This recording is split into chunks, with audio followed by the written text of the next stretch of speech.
پخانے کے ساتھ خون آنا شروع ہو جاتا ہے، قولون نازل، قولون مستعرض، وہاں پر انفیکشن ہو جاتی ہے، تو پھر کئی دفعہ واش روم کے ساتھ بلڈ آنا شروع ہو جاتا ہے، اور یہ عموماً بڑی آنت کا کیس ہوتا ہے، اور کئی دفعہ چھوٹی آنتوں میں بھی اس طرح کے مسائل پیدا ہو جاتے ہیں۔ تو اس کے اثرات مریض اس قدر محسوس کرتا ہے کہ وجود شرنک ہونا شروع ہو جاتا ہے، وزن کم ہونا شروع ہو جاتا ہے، بھوک کم ہونا شروع ہو جاتی ہے، اجابت بے وقت آنا شروع ہو جاتی ہے، معدے کا سسٹم خراب ہونا شروع ہو جاتا ہے۔ لو جی، ایسے عوارض کی صورت میں آپ نے وہی ہمارا نسخہ استعمال کرنا ہے جس نسخے کو پہلے ہم نے کئی امراض میں بتایا ہے، اور اس کا رزلٹ اگر 100% نہیں ہے تو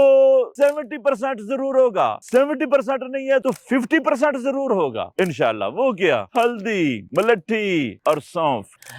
تینوں چیزیں بھیا برابر وزن پیس کر، صفوف بنا کر 00 کیپسول یا T spoon, half T spoon, زیادہ ضرورت ہو تو مکمل ٹی سپون بھی لے سکتے ہیں، دن میں 1 مرتبہ یا 2 مرتبہ یا 3 مرتبہ یا 4 مرتبہ، طبیعت کے مطابق، مرض کے مطابق آپ یہ استعمال کریں، آپ کو فائدہ ہوگا، اور انشاءاللہ الرحمن بہت سارے عوارض، بہت ساری مصیبتیں، بہت ساری بیماریاں، بہت ساری تکلیفوں سے اللہ تعالیٰ آپ کو نجات دے گا انشاءاللہ۔ اور اس کے علاوہ ایک اور چیز بھی یاد رکھیے، آنتوں کے مریض کے لیے بادام روغن بہت مفید ہے۔ اگر بادام روغن آپ کو خالص میسر نہ ہو سکے تو پھر آپ کو چاہیے بادام استعمال کر، بادام کوٹ کر دیسی گھی میں ہلکے سے فرائی کر کے چینی ڈال کر لے لیں تو یہ بھی ٹھیک ہے۔ اور اس کے علاوہ 1 کپ دودھ لیں، اس کے اندر بادام رگڑ کر وہ بھی ڈالیں، کتنے؟ اپنی طبیعت کے مطابق، 1 کپ کے لیے کم و بیش 5 بادام کافی ہیں، زیادہ بھی ڈالنا چاہیں تو ڈال لیں۔